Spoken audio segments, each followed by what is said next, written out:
2023 has been an interesting year, and I've had quite a number of kits cross over my workbench, some old and some new. Without any further ado, let's take a look back at the year and view the best kits that I built during 2023.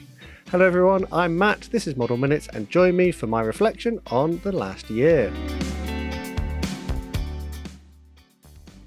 So, coming in at 5th place, this is the Tamiya BAC Lightning F Mark 6 in 1:100 scale.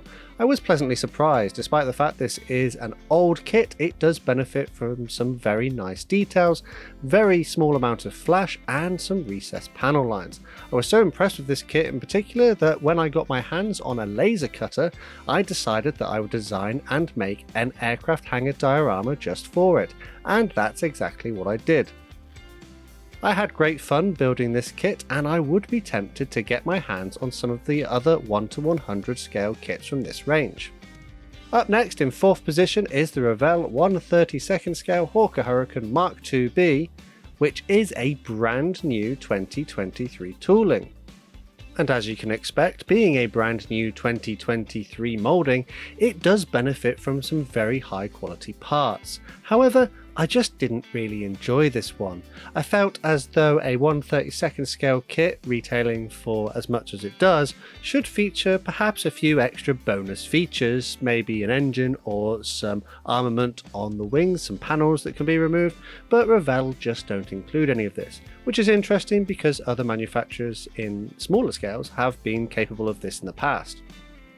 Additionally, it does have a few small issues in a few places, particularly the instructions are a little bit hard to read, and the box indicates the wrong number of parts included in the kit. That being said though, the design of the model is exceptional, with all the parts almost falling together. There was no flash, and the mold quality was very high. Ultimately, you end up with a very nice looking model at the end. But sadly, because it was just lacking in a few areas, it wouldn't climb any higher than position number 4 on this list. Moving on, I'd like to take a moment to mention some honourable mentions, and these are kits that I've enjoyed but not necessarily good enough to make it into the top 5. So up first is the Hasegawa Spitfire. This was actually a vintage kit that I managed to get my hands on and decided to build in a early Spitfire Mark I guise. Whilst it's not necessarily a particularly accurate kit, given its age, it was a pretty fun build to do. I did have a few little issues with the build, particularly some silvering due to those old decals and maybe a lack of gloss varnish underneath them, but on the whole I'm pretty happy with how this one looks and I had fun building it. Another kit worth mentioning is something that's taken me on and off about 3 years to complete, and that is the airfix M3 Stuart. This is an Academy reboxing and features some really nice mold quality and details. I think some of the main problems I had with this kit were caused by past me, having a few years ago decided to build it in a certain way and then leaving it for such a long time that I'd forgotten what I was supposed to be doing, which presented a few challenges that I had to overcome. On the whole though, I'm really happy with how this one looks, but if I had the chance to build this one again, I think I could probably do a better job of it. Moving on though, back to the list. In position number 3 is the Eduard MiG-15 in 1:144 scale. So this was a fun little kit. It features a good level of detail for a 1:144 scale kit, and I pretty much managed to build it in a day. It is let down slightly by the transfers as they're not the highest of quality, but they are completely usable. Perhaps if I did have one gripe about this kit, it would be that it is very small and it is very fiddly, but I think that shows in the finesse of the finish. Definitely a range of kits that I'd be interested in exploring more of. In second place is the Revell B-17G Flying Fortress. Now this is a slightly older tooling and it does have a few flaws, such as the old instructions are quite difficult to read and there was flash on almost every single part. However, this one took me about 2 weeks, and once you've cleaned off all the flash, you get a kit that is designed to assemble very well indeed. I went for the slightly harder paint scheme, which in hindsight maybe not the best idea as I do like to make quick progress, but on the whole I'm really happy with how this one looks.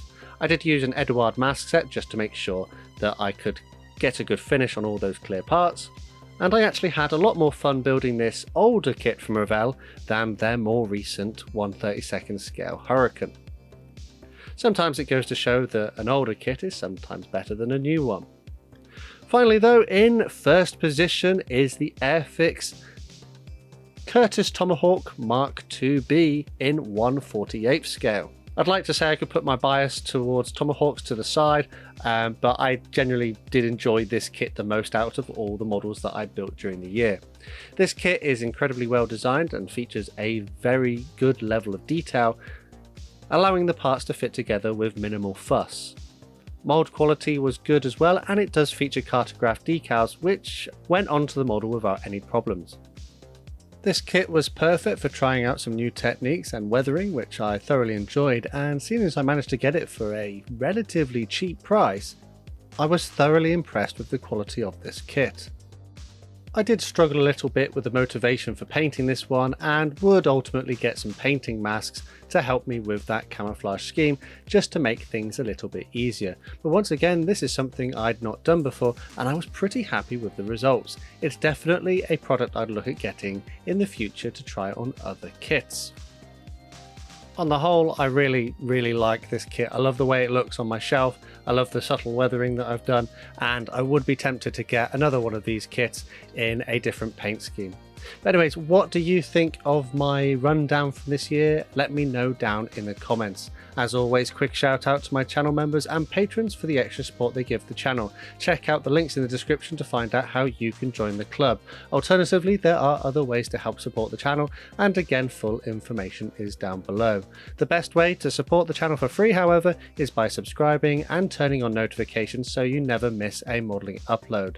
Finally though, last thing to say is a massive thank you to you for watching this one, and I'll see you on the workbench again next time.